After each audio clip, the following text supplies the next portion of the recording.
Welcome to I'm Not a Fan Unless I Have a Podcast. I'm John Hanford, and this episode was really fun to do. It was just really frustrating because my internet provider is complete and utter trash. And so like there were a couple times we had to stop. I had to reboot my modem and get this shit figured out. I don't quite know what's wrong with my internet setup. It might just be my provider, but I might also need a new router, maybe need to reconfigure things. So try to get that figured out before the next episode, but also might not. So we'll see. But yeah, so this guy I talked with, his name's Ben. He lives in Boston. He's seen Gizz 4 or 5 times, and I mean, you'll find out more about him from this thing. But we just had a really good conversation just about not really even much about King Gizzard. Like that might have taken up about 45% of the conversation, because it felt like we spent more than half the time just talking about psychedelics and just our experiences with that, and as well as how they pertain to music, but also I think more just how they pertain to life. So we were sort of talking about, I mean, like in a way, it almost sounded like like something they would talk about on Joe Rogan, and yeah, and that's going to be a recurring theme, and you'll find out what I'm talking about shortly after this intro is over. But yeah, so Ben was a really cool guy. I also should mention that he is our first North American video guest. So we've got 3 continents. We're now expanding to 3 continents, and I've got a couple people from the UK lined up as well. So we're expanding. Worldwide podcast. If there are 7, I think there are 7 continents, right?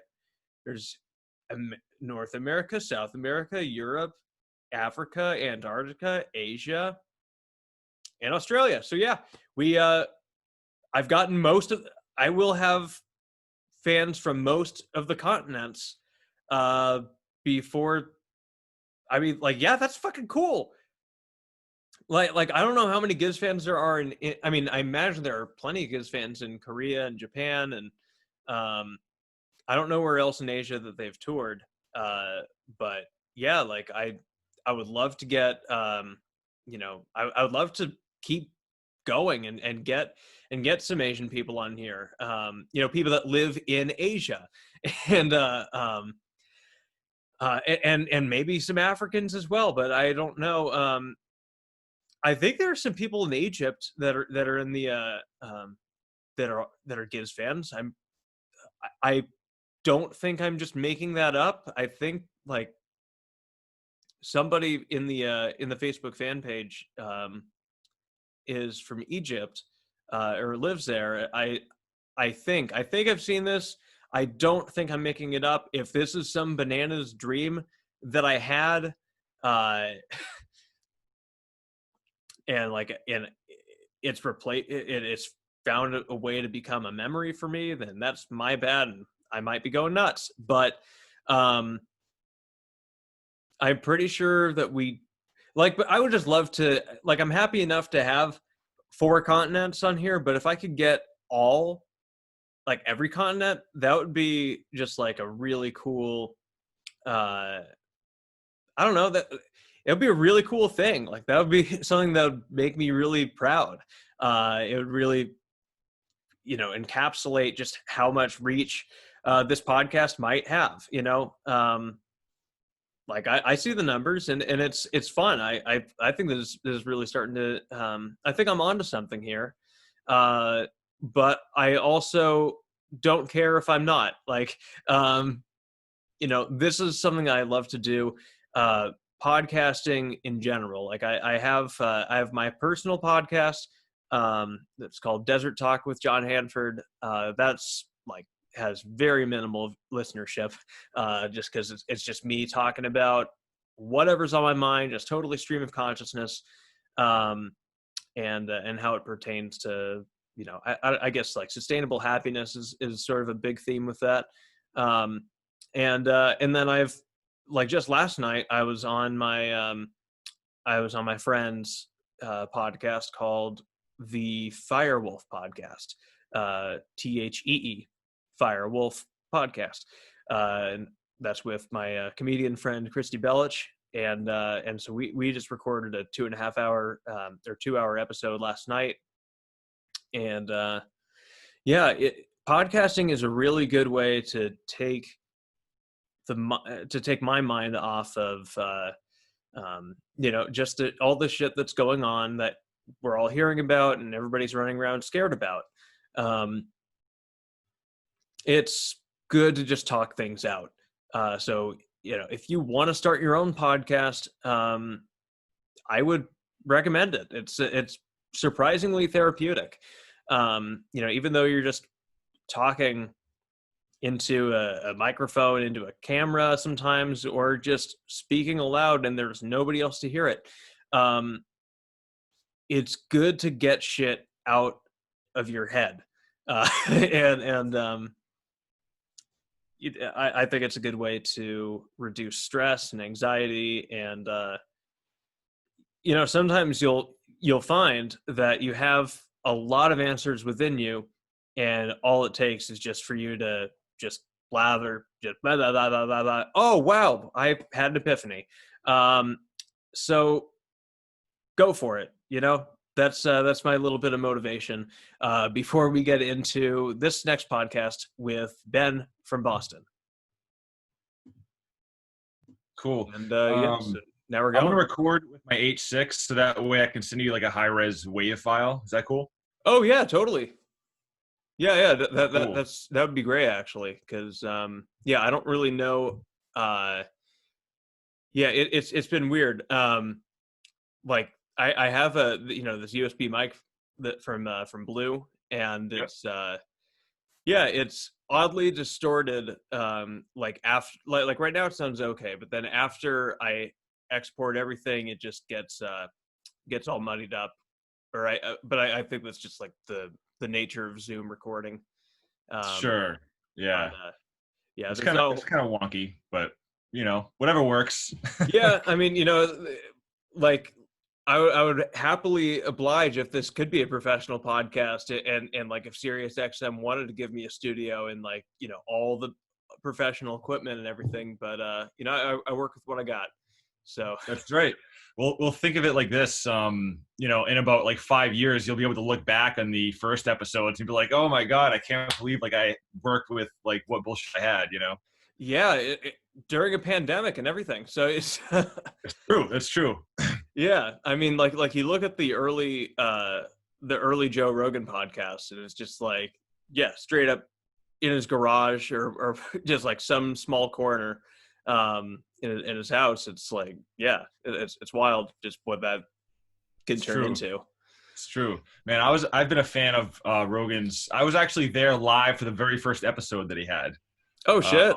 Yeah, so it was just like happenstance. I was like, because like I discovered him. I like one of his earliest comedy specials when I lived in LA way back in the day, and I discovered one of his comedy specials. I was like, this guy's hilarious. Like, is the Fear Factor guy? And then I followed some other like YouTube videos of him talking about DMT. I was like, fascinating stuff, and that led me into like learning about Terrence McKenna and these other kind of psychonauts.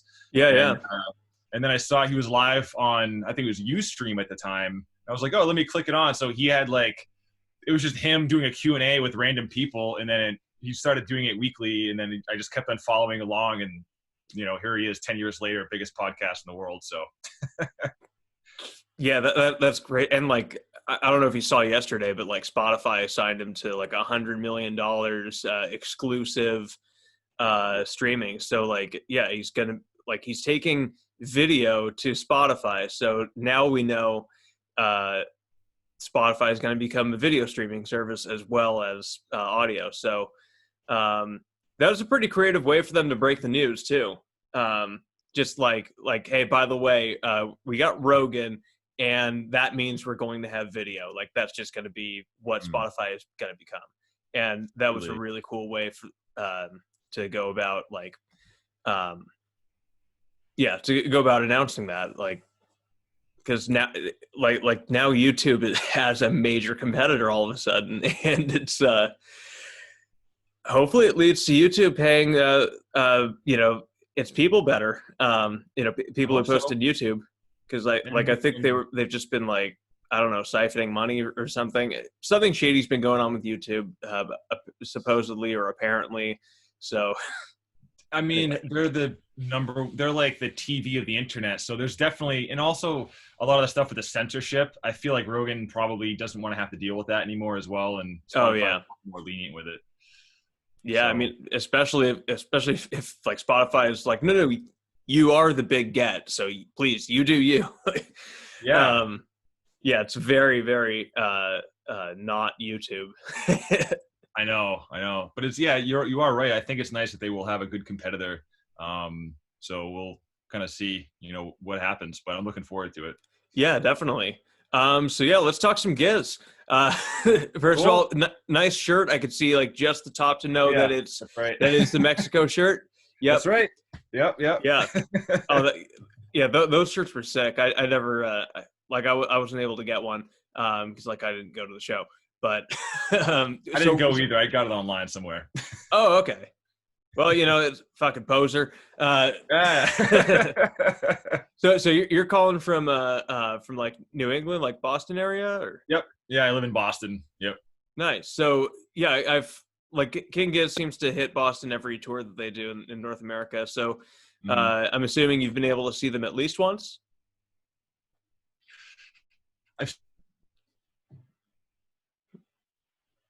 I took my friend Drew, one of my best friends, and I was like, "Hey man, I think you'll love this band." So we went to go to this place called the Royale, which is sort of a nightclub at night, but some nights they have rock shows there, and it's like a big venue, but there's a good seat pretty much everywhere you are. So we showed up, and after like the first song, I forget what they played. I think it was maybe Robot Stop, and we like what he's like, dude, these guys are fucking sick. And then we just went into the mosh pit, and then I converted him, and we've been to every single show together since then. Nice. Wait, so how many times have you seen them now? Or actually, hang on, I'm getting ahead of myself. When was like what year was that? Oh man, I think it was maybe when Nonagon Infinity first came out, Okay, or sometime around that point. so like 2016 or 2017 or Yeah, maybe even a little bit earlier. I forget exactly, but sometime around then. gotcha. Yeah, Yeah. that must have been sick. So they probably were still doing, like smaller venues. Yep. How large was that room? Probably about maybe 700 people capacity, I would say. And I don't even I know if gotta I don't love even it. know if they sold out then either, too. So it's Oh crazy to shit! see. So like you're moshing and you have the room to mosh. That's nuts. Yeah.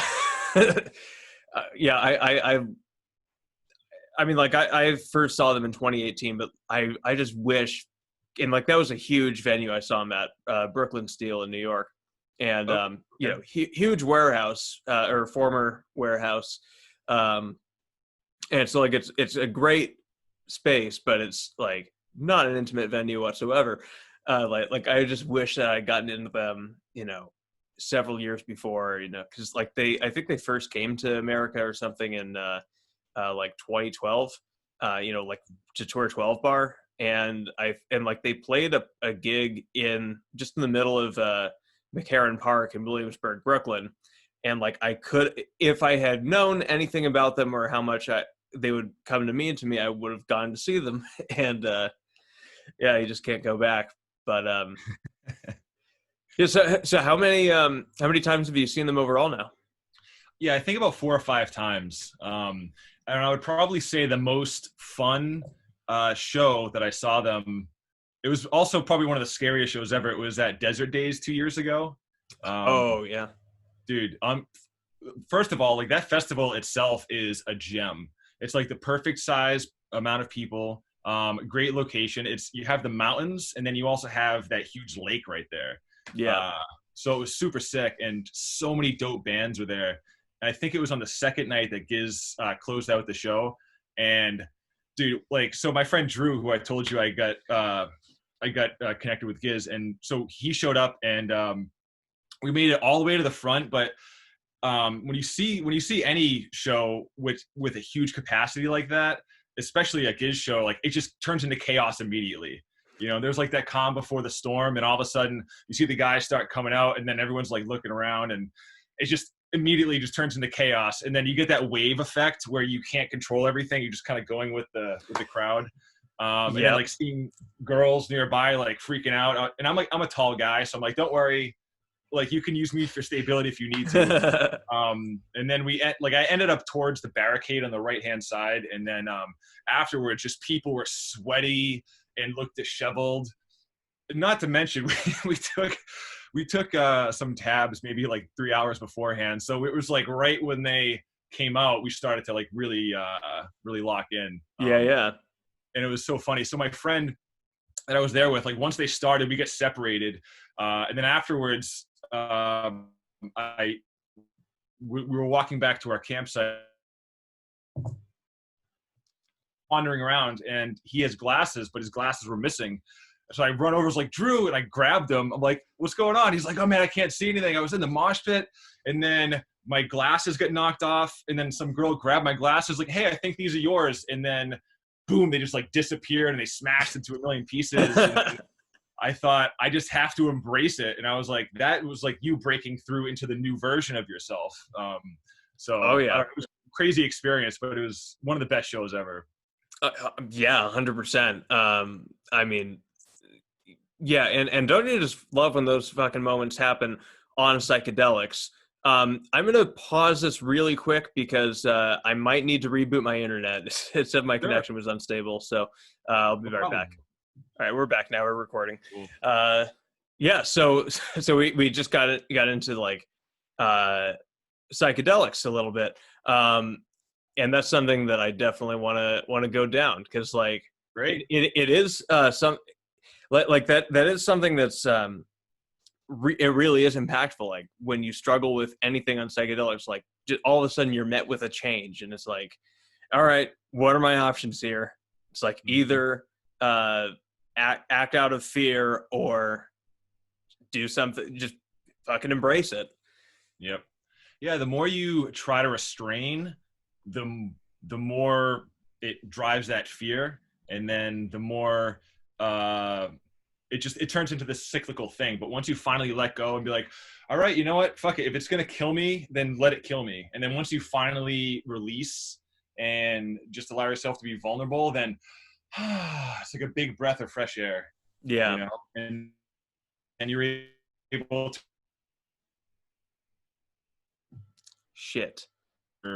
I think my first experience was actually at a music festival in Western Mass back in it was like 2007, I think. So a long time ago. And I had no idea what it was. So my friend Rachel was like, hey, here's some acid. I was like, what is it? She was like, it's a drug. I was like, okay. So I took it.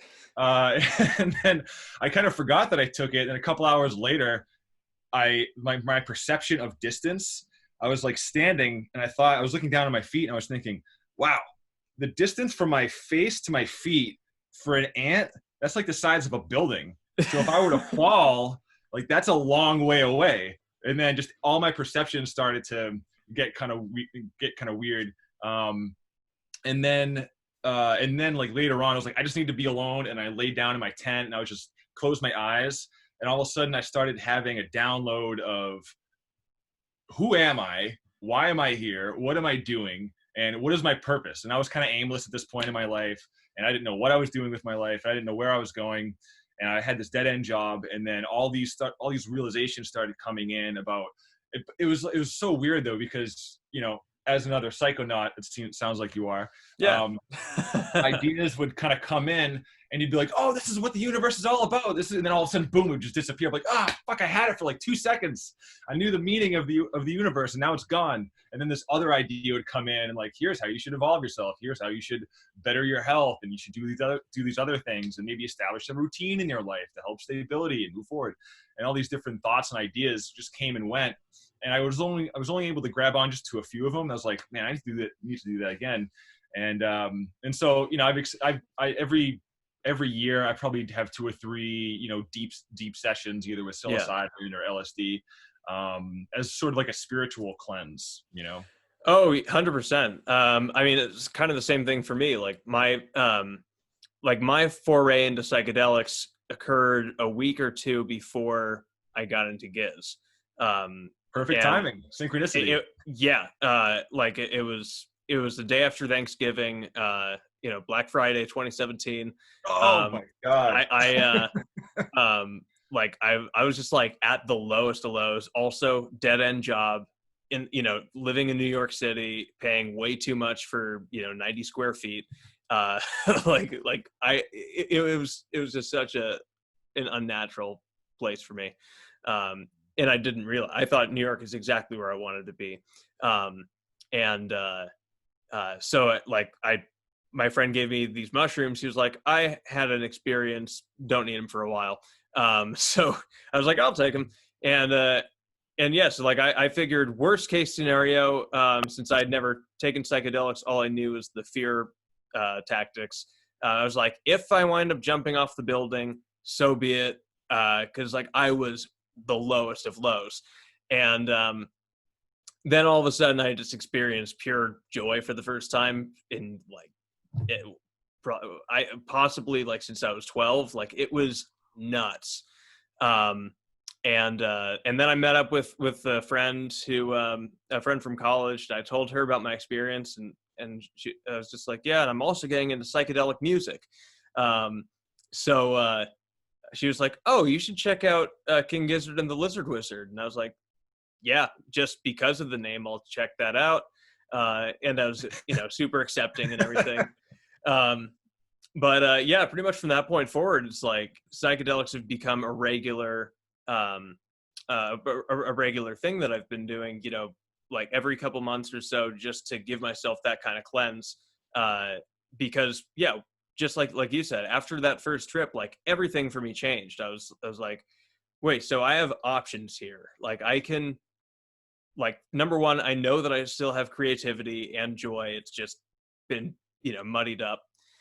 Mm-hmm. And yeah, so once I realized that, then I just started making a bunch of little changes. I started donating stuff I didn't use anymore, and really cleaning up my life. And yeah, so then it took an acid. First time I took acid was August 2018. And I was just walking around New York City, pissed off at all the tourists and how unsustainable New York City was. And I had this thought. It wasn't a good trip by any stretch of the imagination, but it was insightful as all hell, because I was just walking around pissed off, and I was like, God, if there was a disaster, New York would have no fucking idea how to respond, because it's just not fucking feasible. Here we are. I had foresight. So I wound up leaving New York 3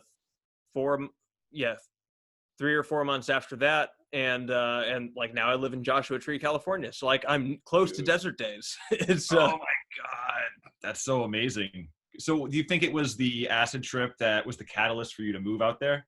Yeah, not the exact catalyst for me to move here, but definitely the catalyst to know hey, you got to think about leaving New York. Just because it wasn't, it didn't feel natural to me. And yeah, it was just a lot of stuff that's hard to explain, Sure, and sure. Yeah, so that was the first thing that sort of awakened me to that, New York might not be the best place. There are just too many people. Yeah, too many people, man. And I think, I mean, that's the beautiful thing about human beings, that we're all different. We all thrive in different environments.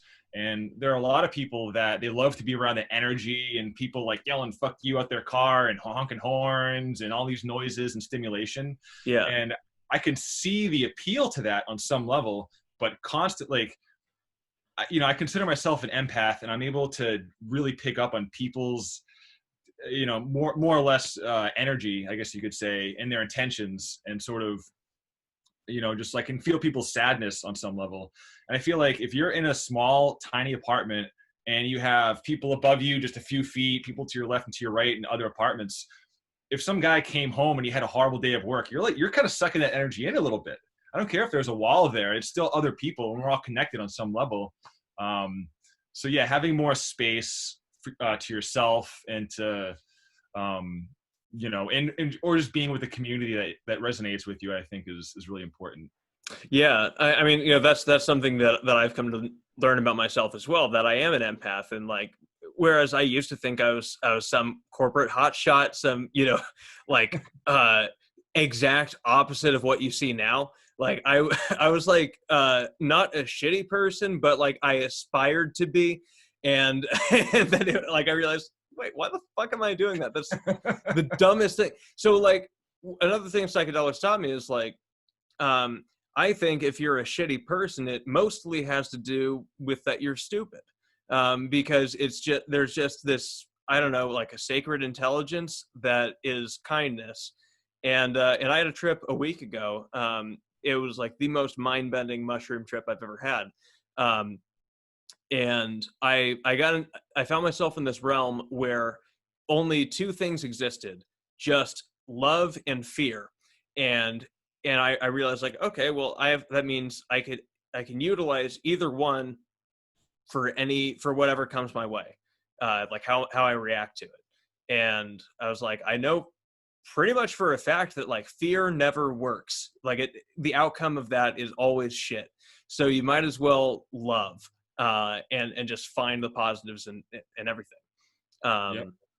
Yeah, so it's it's been a really interesting week, just sort of processing that and integrating that into my everyday. That's great, man. Yeah, implementation is so important.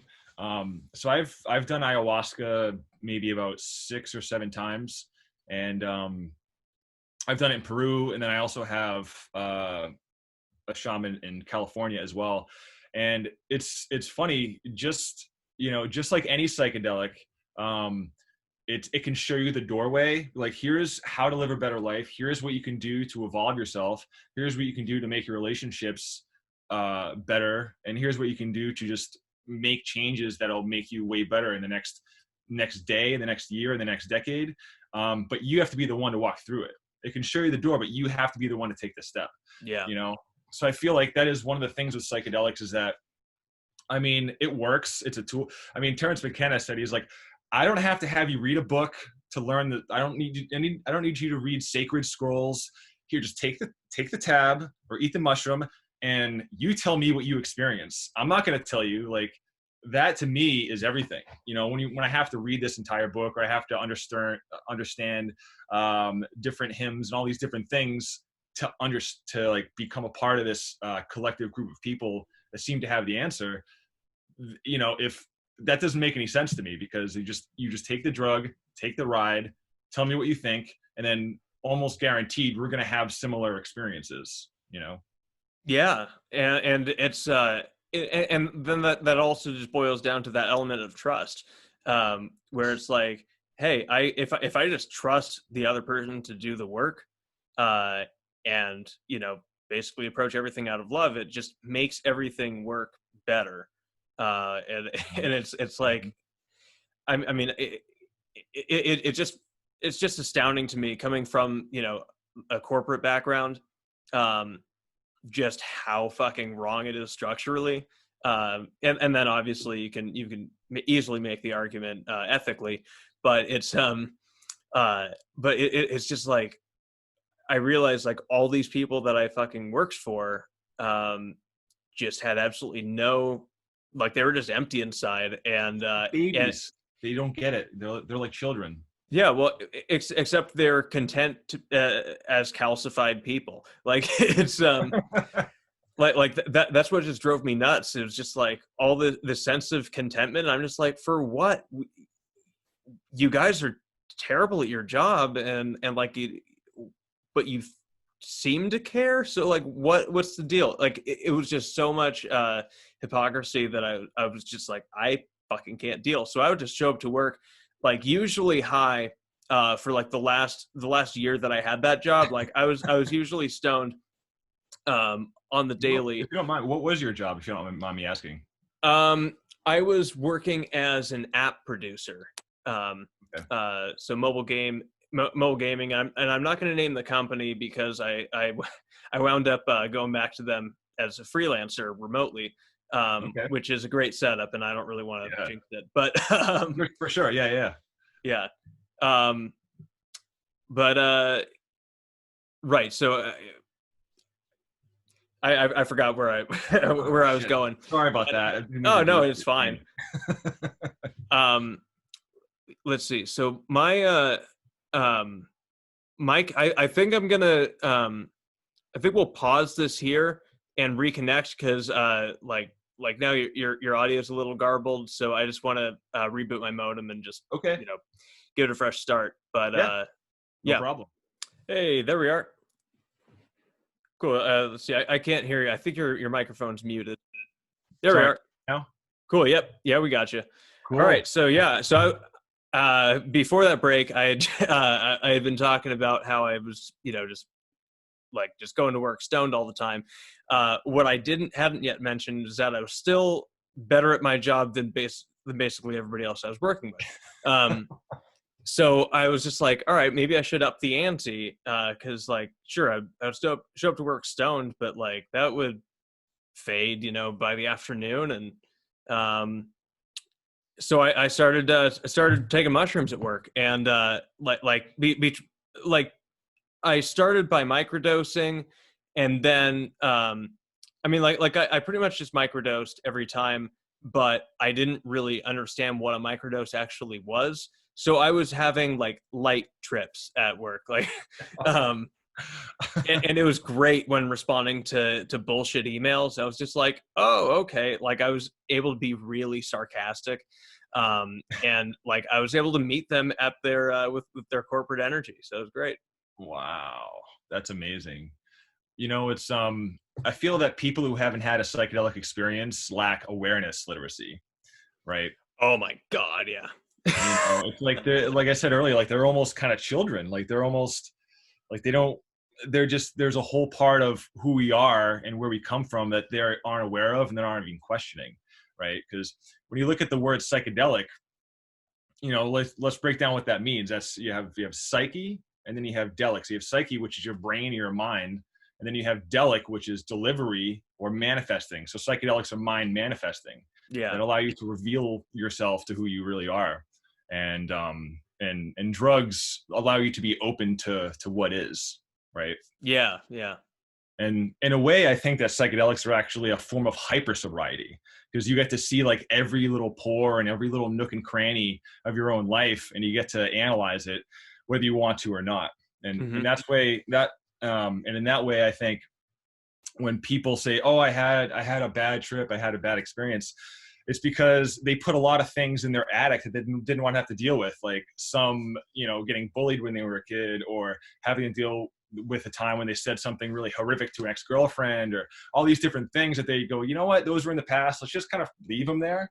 But then psychedelics like, hey, let's go up in the attic and shine some light on some shit that you put away for a while.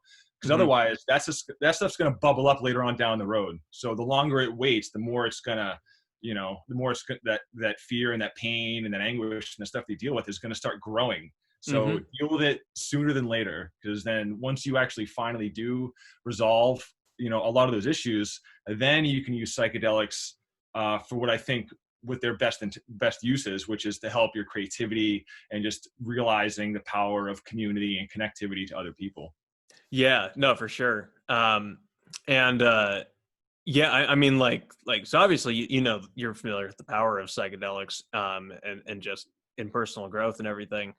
Um, so like I went on this psilocybin retreat in Amsterdam, like that year 2018. Like, so this is maybe 5 months after my first mushroom trip. I'm just like, I'm going to Europe, and uh, like my friend sent me this info. He was like, you might want to check this out. It was like I think it was the first retreat that they had. It was a very new company that provided psilocybin retreats. And so it was my understanding that it was very experimental. They probably didn't quite know what they were doing, but I was willing to take that leap of faith. Because like I think the course was basically the whole thing, flight plus the cost of the retreat, I think it came out to like a little about $2,000. So I was like, all right, this is like I dipped into savings and I was like, we're using this as an investment in myself because like worst case scenario, I'll have a trip to Europe and just fuck off for a week. Like that's cool. That's cool enough in its own right. But but the potential for it to be like well worth that $2,000 is out there. So let's check it out. And yeah, it was like one of the best things I could have done. Um, and that inspired me to start like what do you call it, chaperoning or supervising other people's psychedelic adventures. And so like I realized like, hey, this could be a potential business. Like I could be a shaman, or something in that vein, but I probably wouldn't fuck with ayahuasca because that like I think there's a certain level of respect you have to have for ayahuasca, and like I just don't think inherently that I have it. But as far as psilocybin goes, I felt comfortable guiding people through that. So like I started with my mom. Like I gave her psilocybin tea. She had never had it before or anything. She's in her 70s. So I was basically using her as like a litmus test. And yeah, so I was, because I figured like if I can do this with my mom, I could do this with anybody. And I mean, because like my mom's a lot. And yeah, so it went great. And then all of a sudden I was making money on the side, like helping what usually turn out to be older people, like in their 60s, just helping them trip. And Wow. and yeah, like I got to meet some really cool people. And yeah, I mean, even though we really had nothing, we didn't have a ton in common, but it was like just enough we were able to be comfortable with each other, and they trusted me and I trusted them to have a good trip. So it worked out really well. But yeah, Yeah. that was an aside. I don't know how I got onto that. That's But amazing, man. That's real. So did you link up with another shaman to do that? How did that come about? So no, so with that, like I basically used the same technique that I had experienced in on that retreat. So it's basically just like a couple weeks of preparation, doing daily meditation uh, and like readings, reading certain books that sort of help you to understand what you're going to be experiencing. Um, and then I also had a psychedelic playlist that was like specifically curated for psilocybin journeys. Like it was this guy Mendel Kalin. He's a musicologist at the Imperial College of London, where they're doing a lot of psychedelic studies. They had him compile this playlist, and it's on Spotify. It's public. Everybody can check it out. But it's a really good. It's a really fantastic playlist. There are some songs on there that it's just like, all right, what the fuck is this like weird yoga song? But but then there's also like some really great like African drumming tracks, and also really good classical tracks. Like that's what made me realize how great and psychedelic classical music is. Well, I think my connection's still shitty. Your video's frozen. Yeah, so now we're recording again. But yeah, the internet in the desert is absolute shit. Like there are a few options, and like pretty much all of them suck. But I have the best option. Like I have Spectrum. And yeah, we're a town of like 5,500 people. So it's like Wow. there's not a lot of incentive for the for the companies to come out here. Sure. Yeah, but anyway, so bear with me. I'm connected to Ethernet too. That's the real Oh, frustrating thing. yeah. It's just like this is an internet provider issue. uh, Yeah, that's unfortunate. Sorry to hear about that. yeah, they're a bunch of greedy fucks. We've come to accept it, but Yeah, man, it's kind of sad to see all the companies in this country are kind of getting consolidated into one thing and giving us poor service. So, yep. And we get conditioned to it. We're just like, well, fuck it. exactly. Because what can you do? Yeah. But yeah, I mean, run for Congress, but that's a lot of work, and Yep. and plus they're just going to fund your opponent. So it's Exactly, all right. man. And enough of that. I don't want to bring people down. But but yeah, so I just shared a ton of information about psychedelics and stuff. So, and like I've forgotten that this is a King Gizzard and the Lizard Wizard podcast. They go hand in hand. They really do. So, because obviously, like they are a psychedelic band, but they're also so much more than that. Like they're not doing shit just for the sake of getting people tripped out. Yep. Like how would you categorize them? Oh, man. I mean, well, I think that they're a band that made a really smart decision in that, well, for one, I think they have a lot of fun exploring different genres of music, but I think that's really smart to get other people interested in their music. People that like jazz could get into Quarters. People that can get into speed metal could listen to Infest the Rat's Nest. And then you bring them in and then you realize, oh, there's this plethora of it's like this other world. But yet at the same time, each album is still inherently Gizz, but yet they play these different genres. So, starting off with, their first EPs, it's like, I remember listening to an interview with Stu, and he was talking about, he was like, we didn't really know how to play much at all. We wanted to play like that heavy rock stuff, but that was too complex for us. So we just did what we knew how to do, which is just garage, fuzzy kind of stuff. And then you can kind of see them branch out and get more experience over time. So while I do consider them a psych band, I think you are right. That is only one component where I feel like they're more experimental, I guess, because they're always taking chances and trying new things. But yeah, it's tough to really nail them down.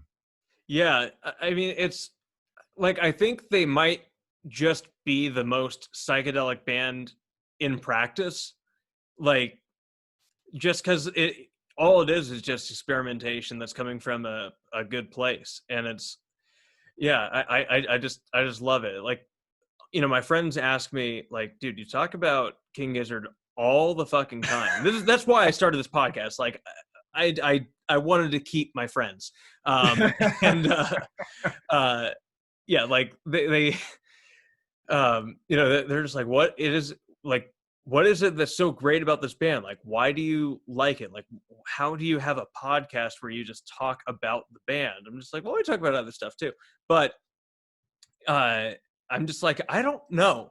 And I'm talking with a bunch of other people who don't quite know. Like, it's because they've listened to the music and never seen them live or anything, never really like totally let themselves go into their music. And so like they'll listen to stuff and say and then be like, all right, yeah, I understand you like it and it's not bad, but it's like, is it that good? Like, what's the deal? And it's just like, you got to experience it for yourself. Yeah. I mean, they know who they are and they really play to that. And that's like, even though they're so versatile, it's when you listen to them, it's like, that they're like, there's nobody telling them what to do. They're doing everything that they want to do. And I think when they have total ownership of that resonates well with the listeners and other people. It's like, wow, they're not just trying to make some hits. Like when they came out with 5 albums in 2017, they didn't need to do that. When their sophomore album was a spoken word Western, I mean, who the hell does that, right? So they really just owned who they are, and I think people just really resonated well with that. Yeah, I Yeah, that's 100% it. Um, so if you had to pick a favorite album, is it? Oh yeah. So I can tell by your face like that's just not it's not really doable. And like I hate asking that question, but it's what popped into my mind. um, Well, I mean, my favorite album, it depends on the week, depends on the mood.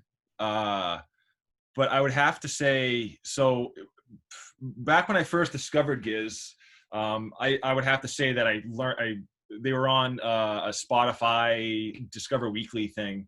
Um, and I listen to a lot of garage and psych. Like that's my background, as far as like, 'cause I play music as well. And that's the sorry, stuff sorry, you cut out a little bit there. My connection's still, fucked. So what was your background? Oh, yeah. So as far as like playing music, garage, Son of a lo-fi, bitch, kind of this psychedelic. fucking audio. Like anytime you start talking, it just like starts cutting out. Let's try one more time. Sure. Yeah. So I think that my background with playing music, it's mostly like lo-fi, garage, kind of psychedelic kind of realm, like a lot of like 60s era sort of stuff. And then I remember I heard Head on Pill, and I was like, what the hell is this? And then I listened to the whole thing. I was like, this is, and I knew right after the end of that song, I was like, I think this might be my favorite band ever. And it was just that one song. And I listened to the whole album, and I was like, holy shit. And then I started discovering their other stuff and then their earlier stuff. And then I couldn't get enough. And then and then the following year or the next year or two, I forget exactly what year it was that I discovered them. But then when they came out with, the 5 albums in 2017, I was like, they're so prolific. And and just like you, and I'm sure with many other Gizz heads, people are like, dude, why are you so obsessed with this band? I was like, you just have to, I don't know, you just have to listen to their music and then you'll get it. And I've turned so many people onto them. Um, but yeah, as far as like my favorite band or favorite album of theirs, I would have to say it really does depend on the mood. But probably Float Along is probably my favorite, I would have to say, at least right now. Yeah, I mean, you really can't go wrong with any of them. Like for a while, people shit on Sketches, and like that really turned out to not make any sense at all. Like it's Yeah. because like yeah, I think a lot of the fan base was just like not ready for actual jazz. Like sure, there was the river and Quarters was a little jazzy, but Sketches was balls to the wall. Like Yeah. No, it's true. I think that just shows that plays to their strengths that they can kind of do whatever they want. Um, um,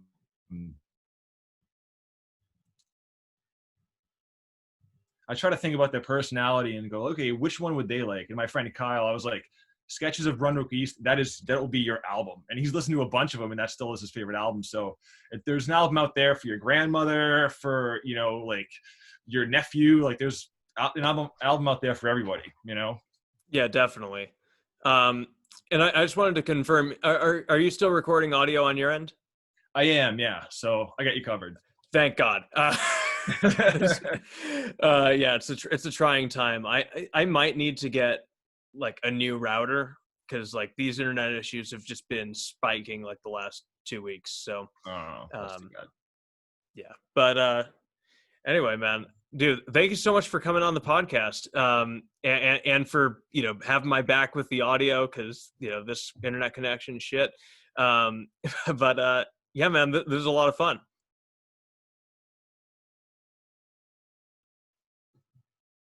Yeah, man. No, I appreciate it. Thanks so much for having me on. And I really love that you're doing this. And I think you're going to get a lot of traction because as Gizzard is going to get more and more popular, you were the first one to make a show like this. So thanks for having me on such an early episode. Yeah, definitely. I mean, and definitely as far as what do you call it? Like as far as fan podcasts go, like I don't know of any other podcasts of any other bands that are like that are this format where it's just random fans every week, just talking about either the different shit or the same shit, but it's like still a different person, so it stays fresh. Yeah. Because like I know there are a couple comics in LA who have their own Gizzverse podcast, and they'll have guests on too from time to time. But and granted I haven't listened to their podcast yet, but I think it's a bit of a different format. This is very, very loosey goosey, and I don't make a rundown or anything. But yeah, Hmm. it's but like yeah, there's just so much fucking fan art out there. It's really easy to become a super fan. Totally. And I think another thing with your podcast, I think it'll help tide over a lot of fans that are waiting for like the next album or for the next concert or something like that. So you're doing a big service, and it's really appreciated. Thanks, man. It's really self fulfilling. So I've yet to really see the magnitude on a greater scale outside myself, but like I see the numbers, and yeah, there is some early traction, and it's a real trip, and I'm just trying not to get too ahead of it. Hmm. Well, consistency is everything. So just keep at it. I'll keep listening, and I'll keep on telling other people about it. Awesome. Thanks, dude. Yeah. Thanks, John. Really appreciate Appreciate it. it. Take Later. care. Bye.